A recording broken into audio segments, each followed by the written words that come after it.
Bloomberg and then retired, even though he lives very frugally. If I were, I'll be honest, if Emily and I were willing to leave New York City and he lives in he lives in a super cheap, like ultra frugal lifestyle. That's if we were willing to live somewhere that is not at least 80% as good as living in New York City, I could retire today and live the rest of our lives in relative comfort. Oh, yeah. But I would rather live in a place at least 80% as good as New York City, if not New York City itself. I mean, if you consider that there are people who live and they get by on like $30K a year, $40K, it's like, how many 40Ks do I have? Yeah. Even if I have to pay 401K penalties or whatever, it's like, that's a bunch of years. Well, that is also why 50% of my savings are not retirement savings, are in different structures, just so I could access them earlier and wait on the 401k.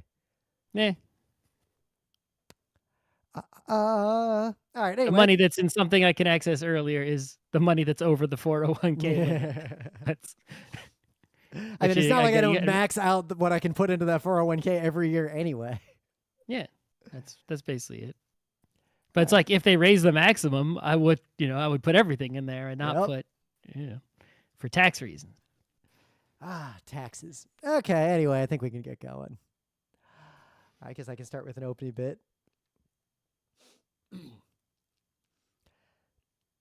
It's Wednesday, November 20th, 2000. I didn't open Auditioner. You didn't even say press record. I did. I have a recording of me saying I have hit record. Oh, I forgot that whole part. I could literally play it back to you. And you laughed in a way that sounds like you were reacting to me.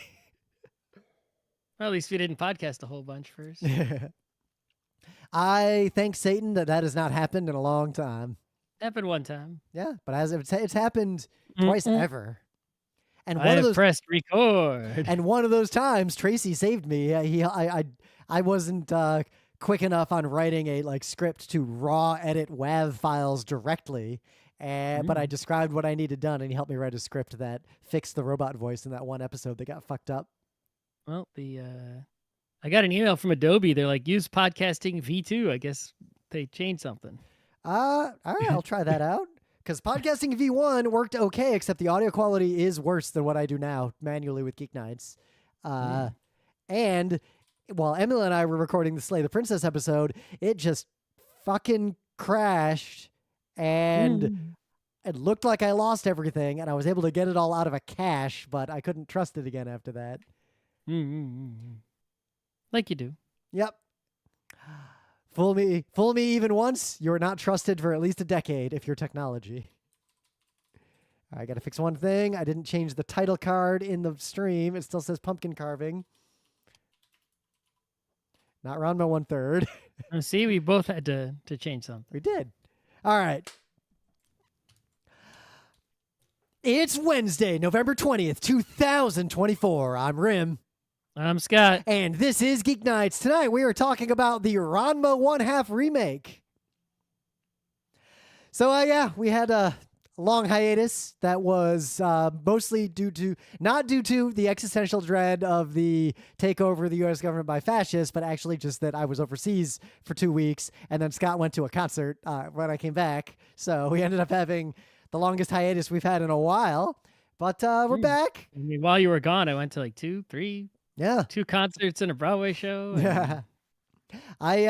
We've actually been going to a lot of shows lately. Been all too. around. Yep. I've been to Dizzy's Club twice because it's this rotating act. So you can go to the same venue and just see a different band almost every night if you really wanted to. I mean, that's true for most venues. It is. If you have a venue, you tend to want to have someone booked there most nights. Yep. And you don't really want to have the same person there that many times in a row. It won't sell out. Yeah, but that's the kind of place, I've been there enough to where, of all the times I've thought about having a season, Lincoln Center, subscription, that's actually the place I might do it if I ever do that. I would buy, the Lincoln Center Opera's membership. I mean, if I didn't have to work, I'd season Rangers tickets, season everything in Lincoln Center. Well, so season Rangers tickets, Opera at the Met? For sporting events, right? You get tickets to all the games for any sport, usually. The opera membership, a Met Opera membership, you know what it gets you? Fuck all. Yeah. It gets you nothing.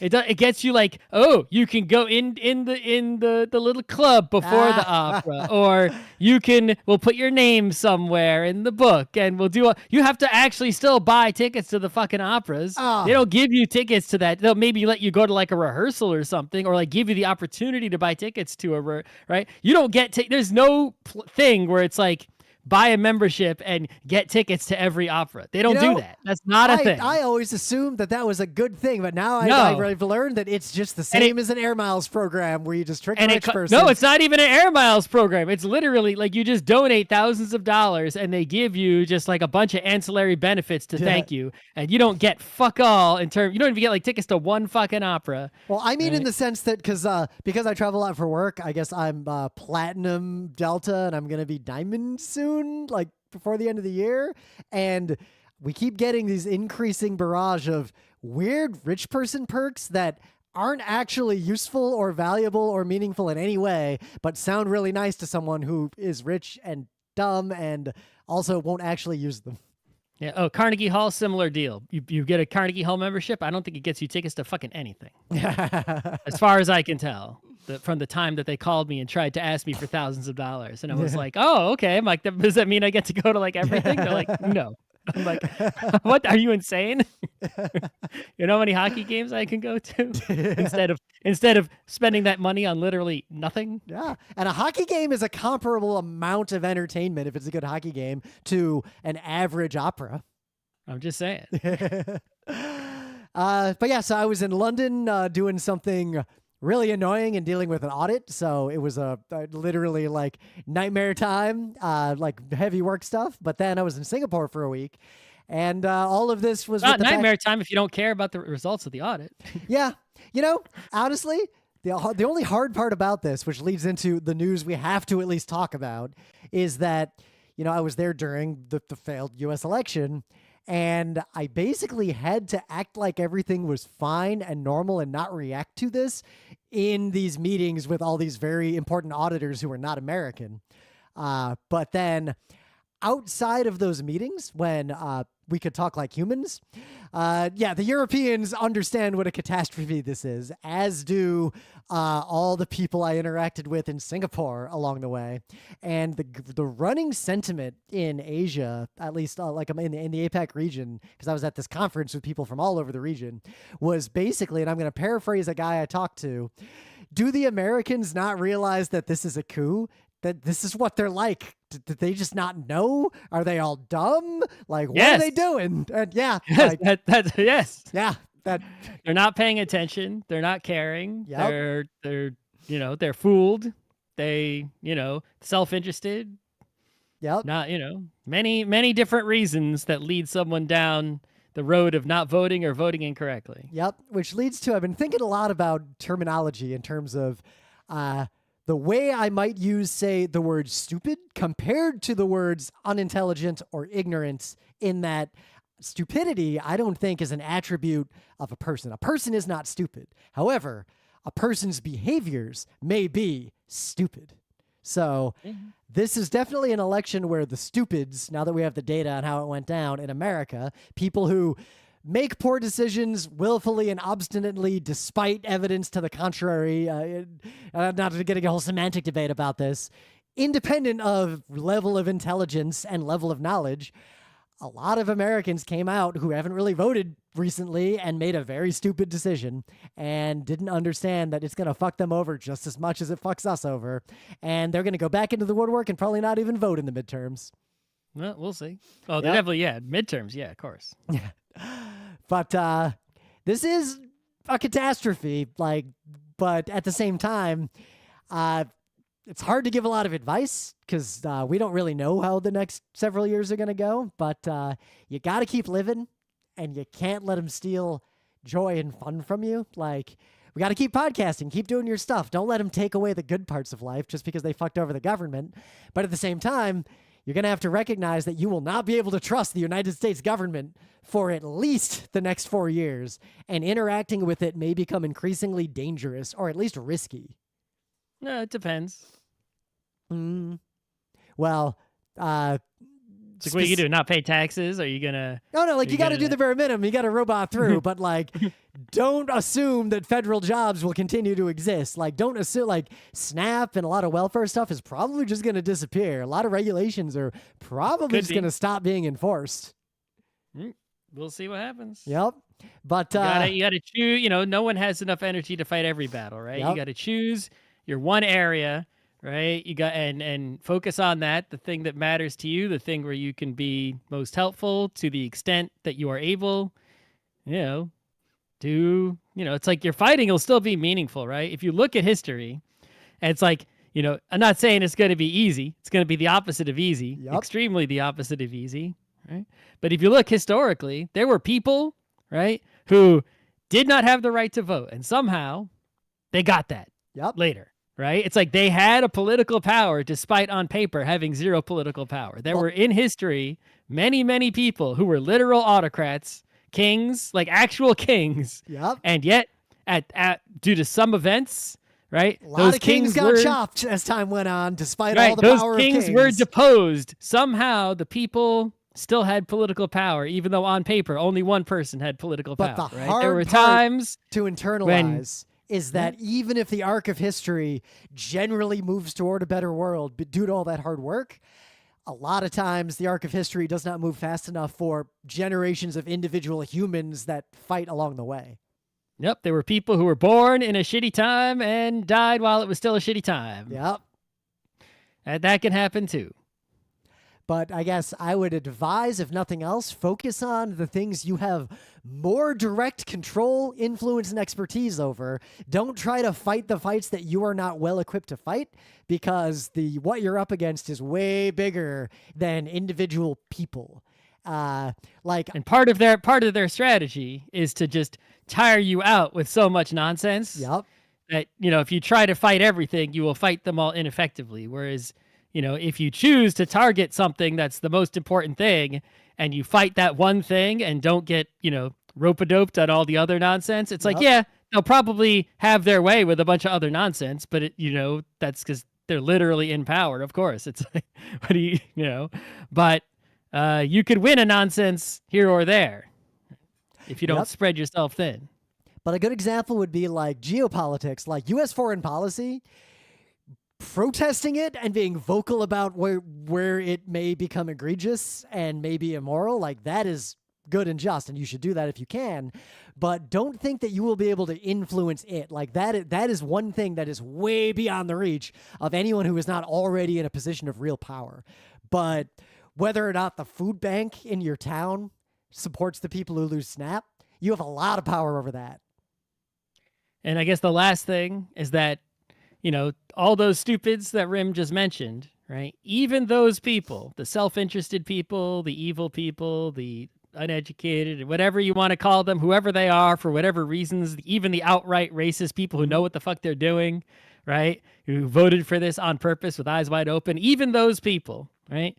Nobody, right, can deny when their actual life is ruined. Yep. Right? And so if they do all kinds of nonsense, if any of that nonsense actually, makes America non-great and makes people's lives noticeably worse, right? And people are losing money, people are out of their home, they're out of their job, they're actively suffering, right? It's like, yeah, even those horrible, evil people will turn on a dime as soon as they are faced with actual inescapable hardship. Yep. So the question is, will despite all their attempts at evil doings, will they do evil so much that people suffer hardship and turn on them? Or will they not go over the line to where that happens?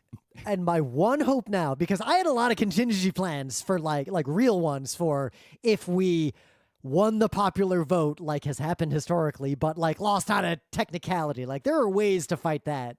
But the fact that this was like they won legitimately, you got to just make them own these catastrophes. If tariffs literally destroy like the consumer economy, that's going to suck for us, but it's going to suck for everybody. And that might be the bad medicine that gets us out of this, because they by and large, based on what we know so far, I know a lot of you are probably tuning out from the day-to-day minutia of how bad it's going in terms of like who's taking over the government in detail. And that's fine to tune out because it's not like you have any say in it right now. But I would characterize the people who are being put in these positions as ranging from extremely incompetent to surprisingly incompetent. I mean, if you tell someone, don't touch that, you're going to get burned, and they refuse to listen, and they touch it, and they get burned, all right. But there's not too many people who will Barney Gumble and touch it again. Yep. Right? So it's like, all right, everyone's about to get burned. So smart people put on heat-protecting gloves. Yep. And my last piece of advice, and then we'll move on. If you happen to be the kind of person who has some power in your job, specifically if you work for like a government agency, not like no one listens to GeekNights who's like head of a government agency, but if you have like a functionary bureaucratic position where you have some discretion, and let's say you get told to do something unethical, history has shown us that resigning is not the play. Resigning when someone tries to make you do something evil just opens the door for someone evil to take your place. You got to refuse it and make them fire you. Make them get rid of you. So don't just walk away from a position. Make them actually do it, because actually firing people, especially in the government, if there's a lot of them, starts to gum up the works, which makes it even harder for them to do their evil fast enough. Yeah, their strategy is to, make those kinds of people, right, stressed out and Yep. Get have us a to rough go of it and disconnect. So it's like you have to, you could just lock your feet in and be like, haha, right? Yep. Let's see what you can do now. Yep, you gonna fire me? All right, sue me and everybody in my whole department. There's a gun, they pick it up and they try to shoot someone with it, but I'm the firing pin and I've decided to be blunt. But yeah, well, if you try again.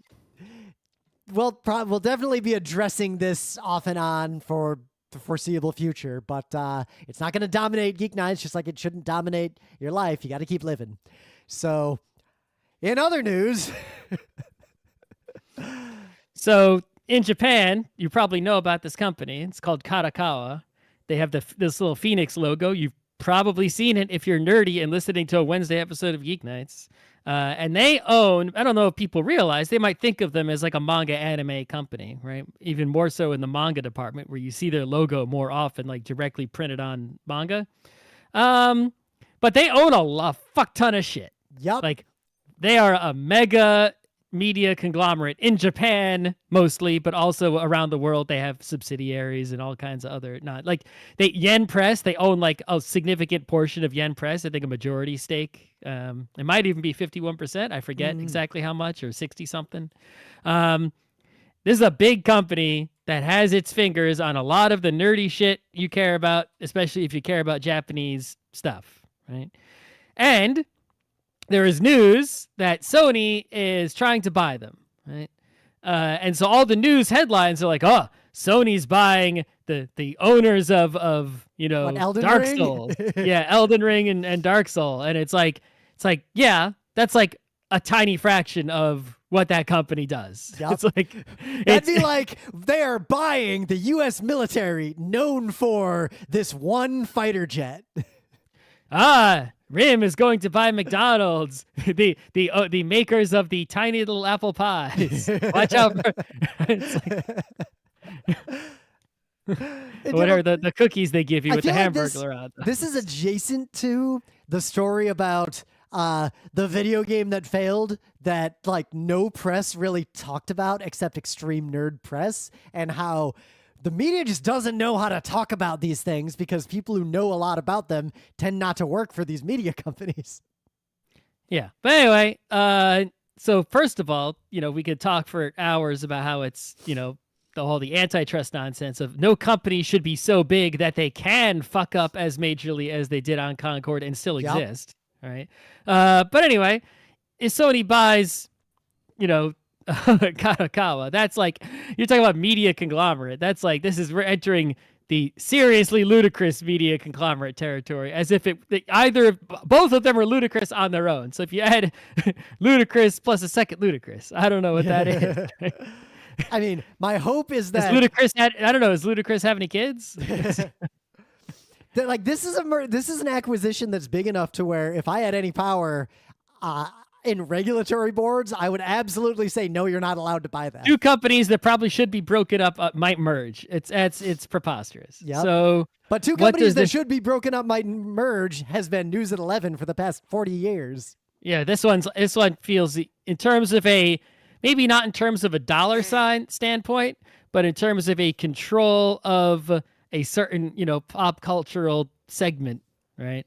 I mean, we live in a society where AOL Time Warner was a word someone would say that made perfect sense. Yeah, now it's like NBC Comcast. Yeah.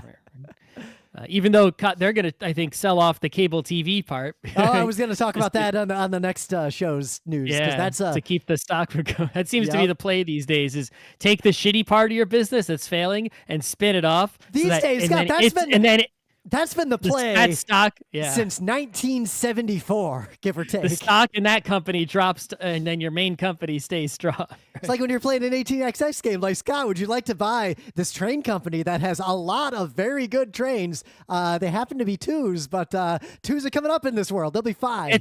It's more like I made a brand new train company and sold it all my twos, and now my main company doesn't have any problems. But you do the IPO right before you sell it all those twos. You buy the twos with the IPO money. I'm just saying. Anyway, who knows what the hell this is gonna do? This is I mean, there's just so many possible ramifications of this because it's so broad reaching. It's just like, it's just like, well, like, it's hard to even characterize Sony's behavior as a company because different parts of Sony not only act very differently from each other, but like in many cases have competed directly against each other and fucked each other over the years. Kadokawa is a similar company where it's actually it's a conglomerate of so many small and separate things. It's like, you think the division, whatever, that's like publishing Delicious and Dungeon manga has anything the fuck to do with From Software? It's like they might as well be separate companies, right? Even though Kadokawa technically owns both. This is on the scale and also oddly, eerily similar to the merger of Austria and Hungary into the Austro-Hungarian Empire, which doesn't bode well for the future of anyone involved. All right. Put a little marker.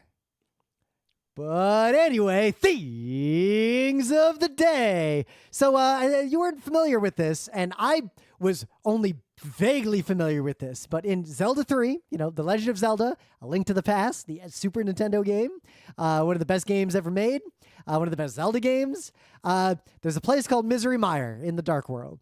It's the second to last, well, it's the third to last dungeon, but it's the second to last regular dungeon if you don't count Gavin's Tower.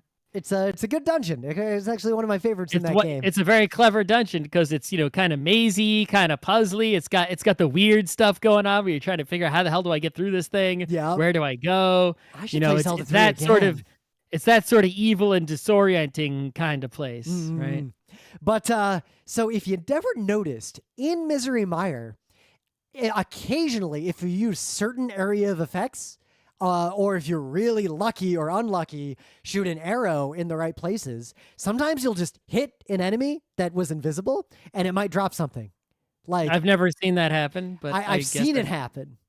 Is this one of those ones that was like patched out because there were, this game actually has a lot of different versions, and the earlier versions were buggy AF, and that's why speedrunners always use like the oldest, buggiest versions to do all their tricks, but the later versions have a lot of those patched out. It's so much deeper than that. So this video is 23 minutes long, and that is about how much is necessary to explain what causes that.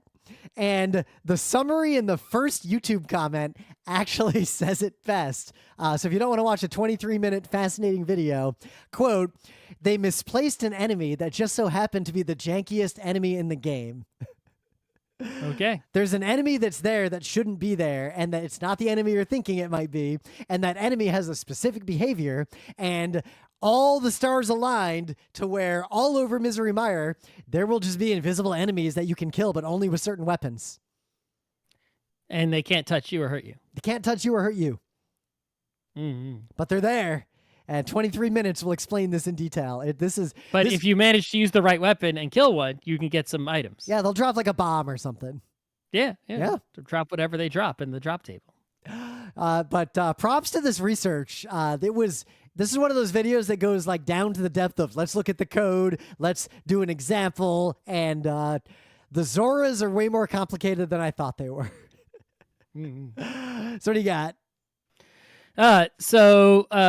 This person, they used a program called curl. If you don't know the program curl, it is a command line program that every nerd uses. And basically you use it to make HTTP requests and look at the responses. So basically you're doing what a web browser does, except instead of, taking the results that you get back from a web server and turning it into a web page that you can look at, you just look at the actual raw stuff, right? The actual just HTML, whatever's in the response from the web server. You just look at it in its original text form and do not go through the steps of parsing it and turning it into, something that you can, look at and browse and read comfortably. And you use this mostly for, interacting with web APIs, testing things, but also people, write programs that need to talk to web servers and just use curl in their program or libcurl or who knows, right? I mean, I've written Python scripts that basically just use curl to like hit a website, grab the HTML, look for some strings, like that kind of thing.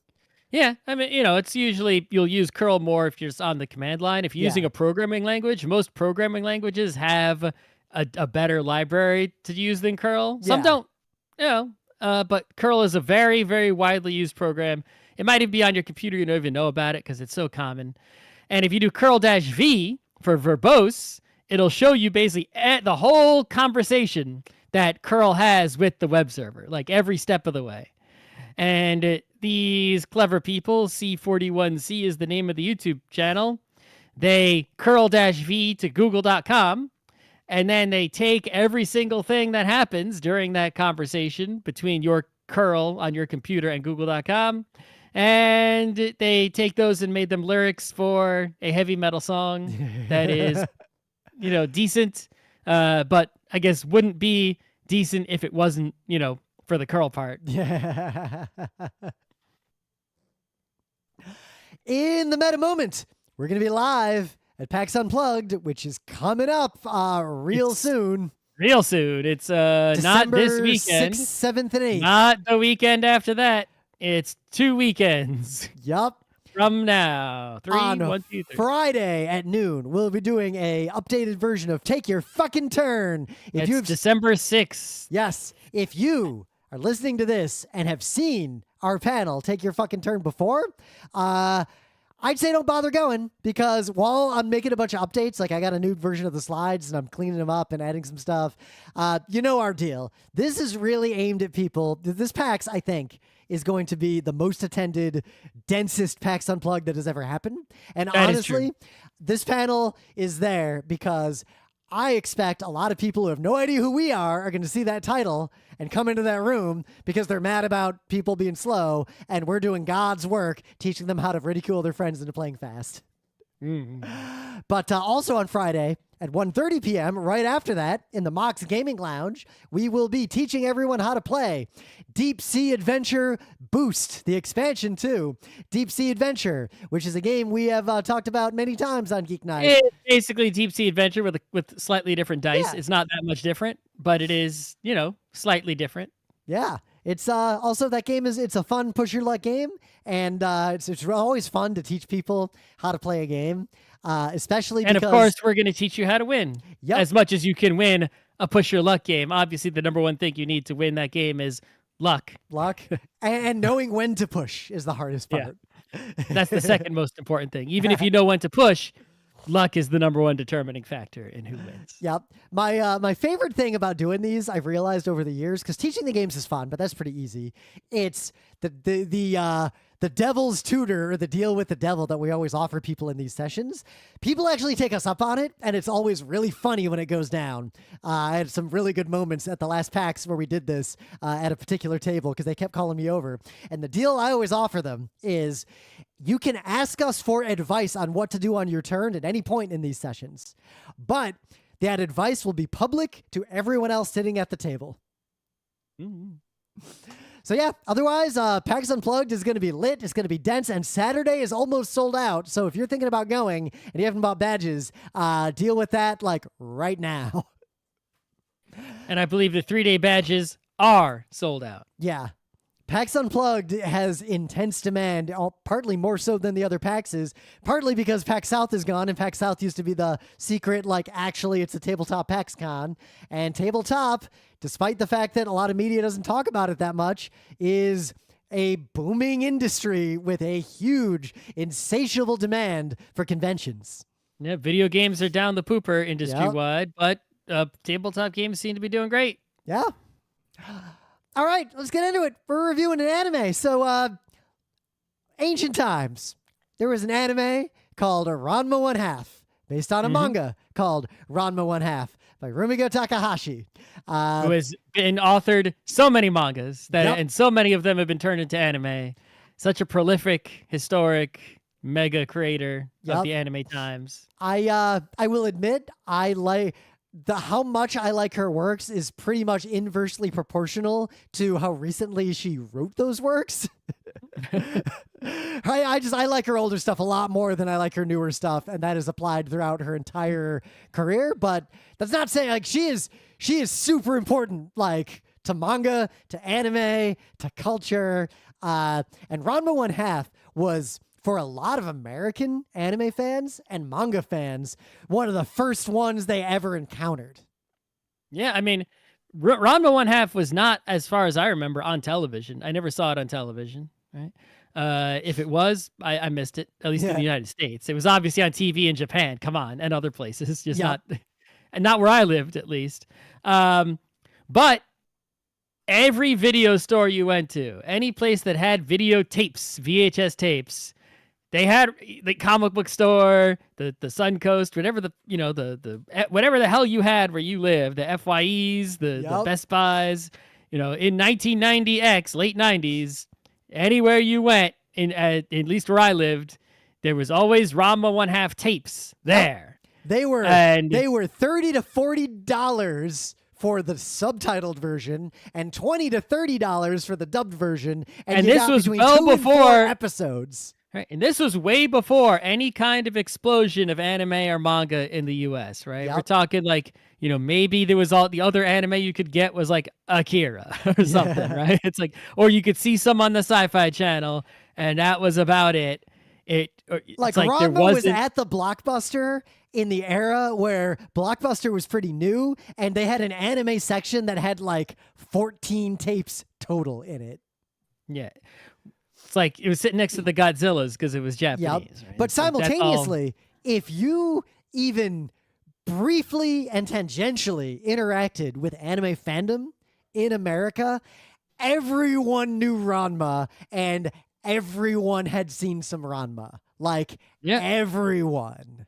I never bought one of those tapes. Yep. I never sought it out, but I'd heard of it. Yep. And I watched a sparse smattering of episodes, maybe less than 10. But I knew the general deal, right? I knew what the deal was. I enjoyed the smattering of episodes that I had seen. I never read the manga. And, I was like, okay, that's an important thing to know about. Yep. But, we don't, RIT Anime, we'd show, there's one Christmas episode from later in the show that we would show on Christmas. I think that's the only one I've seen more than once. Yep. But, and I've seen, I would say, the majority of Ranma One Half, but not in order. Whoa, that's a lot. I remember I was watching anime starting in the early 90s. See, the original manga has 38 volumes. 1987 to 1996. And the anime was what, has 94? I don't have the Wikipedia open for that. I think it came out in 1994 is my guess. Anime. List of Ranma One Half episodes. No, 1989. 94 was the end. 92 was the end. That was way off. Okay. Yeah, 89 the anime started. And there are 7 seasons of this. 7 full seasons. There's also OVAs and movies and such too, right? But it's Ranma, on one hand, like there's a story, like there's a narrative. But on the other hand, a lot of anime in that era, especially stuff, the Rumiko Takahashi stuff, would sort of have a plot in the beginning that really just went until a critical mass of characters had been introduced to you. And then it would shift from sort of following the plot to basically just being a sitcom because they can assume you know these characters, and characters would evolve and the world would evolve, but there was no longer like an overarching plot so much as just what bullshit is Ranma on about today. Right, because the plot wasn't so much normally when you have a plot in a story that's going to end, you'll create this conflict that needs a resolution, right? The bad guy's going to take over the world. Are you going to stop him, right? Or, something like, that's the most basic one, obviously. But the plot for Ranma doesn't really, it's like, yeah, okay, so there's this dude and his dad, and they get cursed, and so then they go to this dojo where the dad's friend is in charge. Yep. And then they decide to engage their children to each other. And the children it's like, aren't into it. Obviously, who would be? Some stranger you've never seen before. And the curse allows for hijinks because the dad turns into a panda, Ranma turns into a female Ranma, and the other dude turns into a pig. Yeah. And from there, like, there is sort of an early plot around like navigating that and like, are they really going to get married? Like, how are they going to get out of this? And then it just kind of resolves into, well, they're all friends now. Yeah, it's like they could have kept driving the plot to be like, okay, are they going to attempt to eliminate the curse? Are they going to, decide to get married or not get married? And they could keep droning on about that, but it's like they don't. They're just like, well, I'm cursed now. That's just the setup. We're engaged now. That's just the setup. Mm-hmm. And then they just live there and go about their everyday lives in a sitcom Simpsons-like fashion. Yep. So it has been written. Every classic anime from the 90s is getting remade, like kind of one by one. Well, the Rumiko Takahashi specifically, right? Yeah. They did the Urusei Yatsura already. I don't know if that's still going.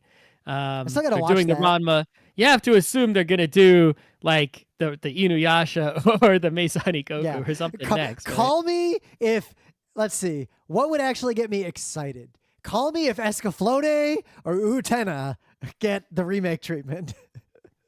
There was like recent buzz, no one knows why, but there was recent buzz of Escaflowne in Japan recently. Not only that, but so for weirdly, no particular reason at all that anyone can tell. There was social media. People were just like, Escaflowne, man, what a good show. A couple weeks before I left for London, I actually had a weird random conversation with a coworker because like he knows that I'm like an anime person, even though like almost everyone watches anime now, like in this company, like all my adult coworker people, like they all watch some anime. Anime is just like a normal thing alongside anything else, but they know that I like know a lot about it. So he asked me like, my daughter was talking about this show. I never heard of it, and I don't know what the deal was. It's Escaflowne. Have you ever heard of this thing? And I was just like, what? How old's your daughter? That's not a show that people younger than me tend to know about. Yeah. But so now there's a remake, and I would say this remake is not, because there's two ways you can go with a remake of an anime that itself is based on the manga. You could take the anime and redo it, or you could take the manga and make a new anime from the manga. And this is more to the latter than the former, but that's not saying much because the original anime was pretty close to the manga to begin with. But it has a lot of like stylistic elements from the manga.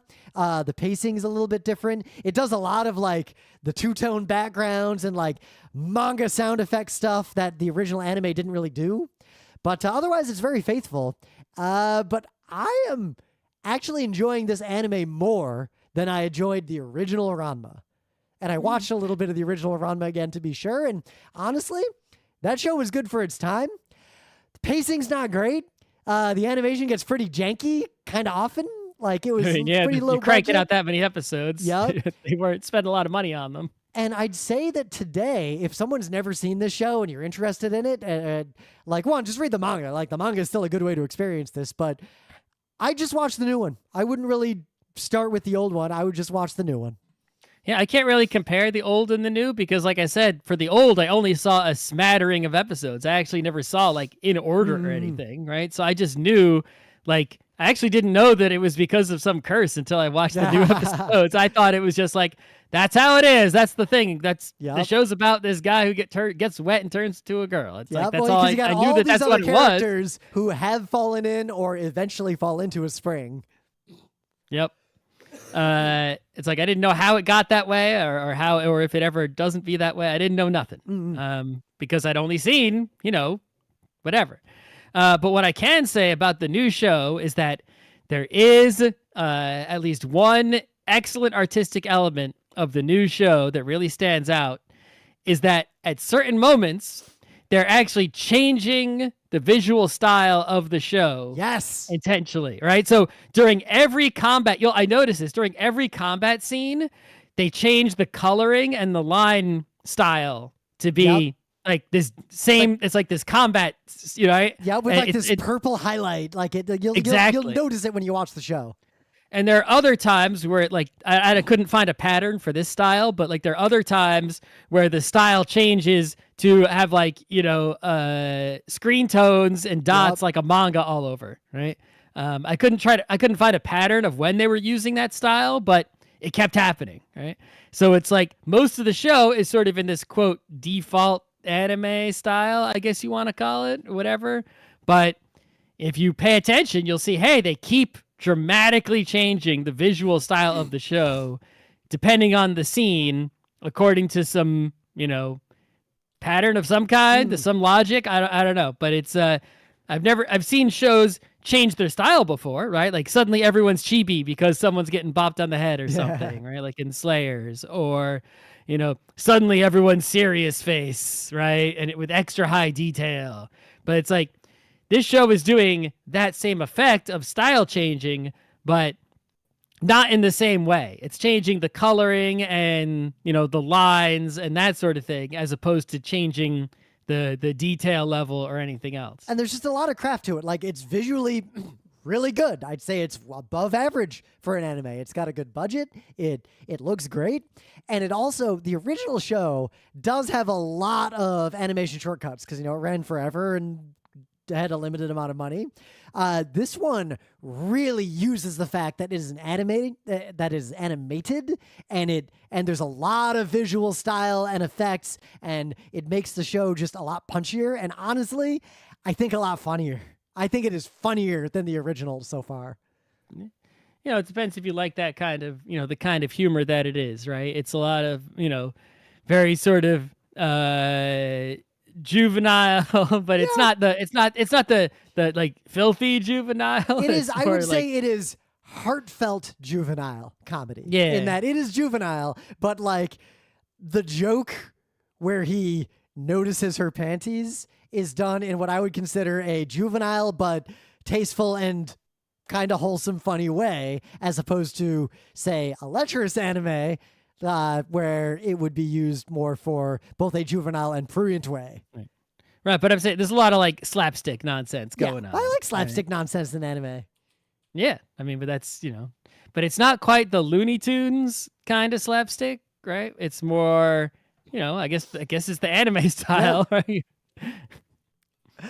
So I would say if you loved the old Ranma and haven't thought about Ranma since the 90s, you're going to like this for sure. Watch a couple episodes of this because it's gonna take you back to the past. Yep. And I just want to keep watching it. Like, I'm actually really enjoying watching it in a way that I'm sort of almost experiencing Ranma properly for the first time, because I never watched it in order. I read random volumes sitting in Borders books, and I watched random episodes of this and whatever VHS tapes I happened to borrow from someone. I've never seen this story like in order. If you've never experienced a Ranma thing, I'd also say watch a couple episodes. If nothing else, you'll see the kind of anime that was crucial and deeply rooted in the early days of American anime fandom. Like, this is one of the shows that left its long stain on how American anime fans engage with anime. And if you really like it and you never read the manga's worth reading. Yeah, I mean, I'd say, I'm not going to say like, oh, this is the best thing ever, you got to go watch it. But I'm going to say, everyone should at least, if you're an anime fan, not a normal person, right? But if you're an anime fan, if you got Netflix, don't go buy Netflix to watch this. Yeah. Or if you're going to pirate it, that's cool too. Watch some. And at the very minimum, you should just watch some, because you should know what the deal is with some famous anime of all time. And this new version is probably the best way to understand what the deal is with this famous show. And then if you watch enough so that you know what the deal is, then you can decide for yourself if you want to, go hard or just be satisfied with, the amount you've seen.